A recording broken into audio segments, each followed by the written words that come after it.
There's a level in the person that does not change from one state to another state.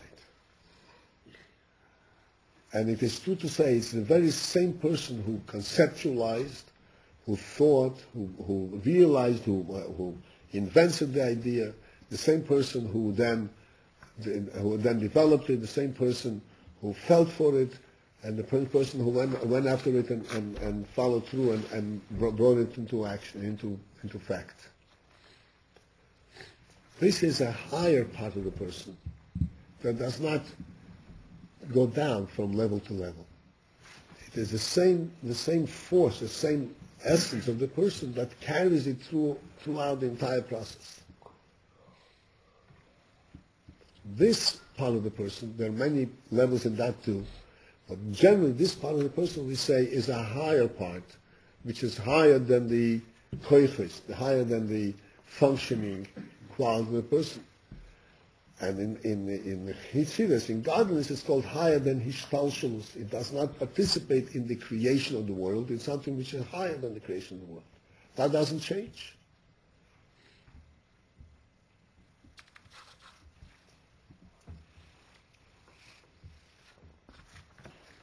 You learn that there are many levels in worlds. There's Asiya, there's Yitzira, there is Bria, there's Atzilus, and within each world there are many madrigas. All these madrigas pertain to this aspect of godliness that's called Seder Hishtalshelus. That it changes from madriga to madriga. Then there is an aspect that does not change. And it's the same, not only in all madrigas in the same world, but it's the same in all worlds. Doesn't change from one world to the other. It's exactly the same in the highest world and the lower world. This is called that inyan which is above Hishtalshelus. I'm giving you a very general outline of this. You learn Mitzvim, and many of you already learned. There are many aspects to this. But the point is, the important thing to understand that which is above Hishtalshelus is not affected by the changes, by the differences within Hishtalshelus. Just like by a person. A person can go through different changes. He can be contemplative, he can be studying and thinking deeply, and then all of a sudden he gets excited, suddenly he acts. You cannot do all of these things at the same time. They're contradictory. You can be running and contemplating a deep thought at the same time. It doesn't work. What makes it possible for a person to change from one state to the other state? It is the fact that he has a certain quality in him that is above all of these different states. So he still recognizes himself as the same person. Here, I am learning, I am davening, I am giving tzedakah, I am eating, I'm going to work. It's all the same person. Because there's a certain part of the person that is higher than all of these changes. And he sees himself in everything that he does. The same is true, he said, in Onimo for the and there is that which is higher than Hishtalshelus, which means it doesn't change with the changes in the world. And now we come to understand the principle of the midnight.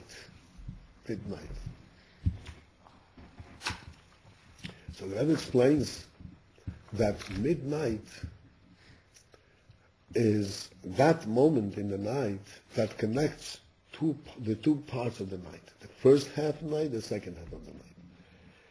And the difference between these two halves is a conceptual difference. It's a principal difference.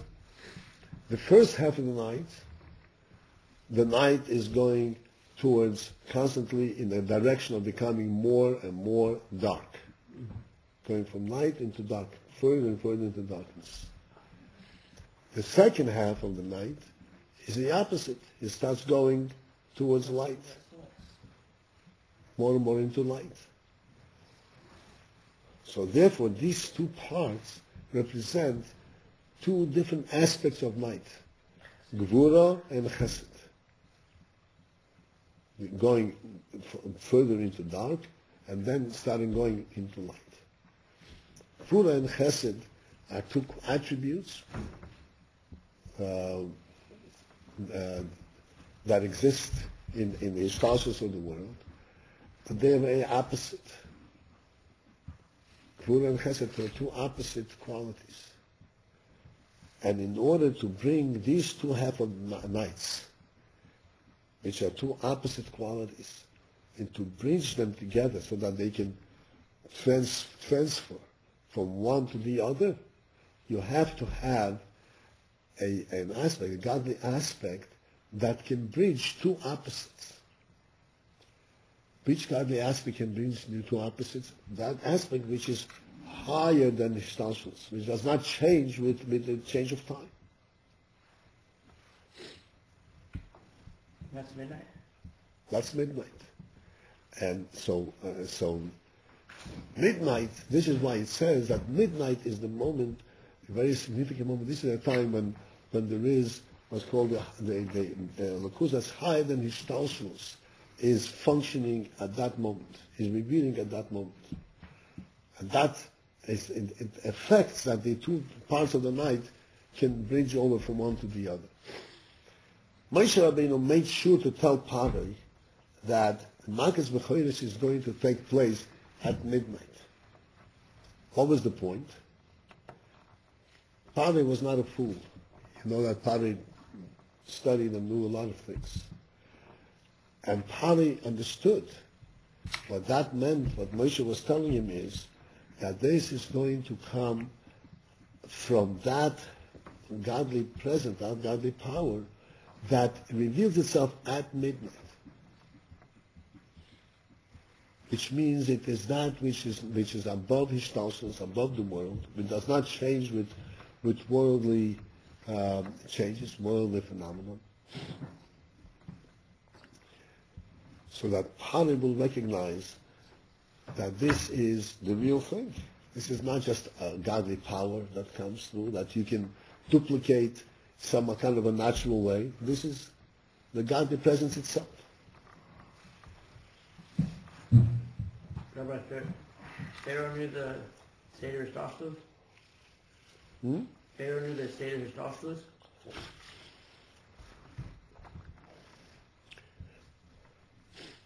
One of the things that is explained, I don't want to go far into this, that's explained in when Pari said, Lo Yodaites Hashem. Lo Yodaites Hashem, in the previous parsha, 2 weeks ago. So it says that what Pari was actually saying, that Hashem means Yudke Vovke. Pari said that which is higher than Hishtalshelus doesn't exist in my book. I don't know anything like that. I know natural powers, and he knew a lot of natural powers. But something which is supernatural, above Hishtalshelus, that I don't know. And this is when Moshe finally came to tell him, this is exactly what's going to happen here. So that if, up until now, you were able to obliviate yourself and not notice and not recognize the godly presence in all the markets. You said, oh, this happened because of this natural power, this because of this natural thing. Here is going to be a market that's going to bring you face to face with the reality, with the godly reality. This is why it's going to be midnight, and it's going to be B'chodesh. B'chodesh Mitzrayim are going to die. Not anybody else.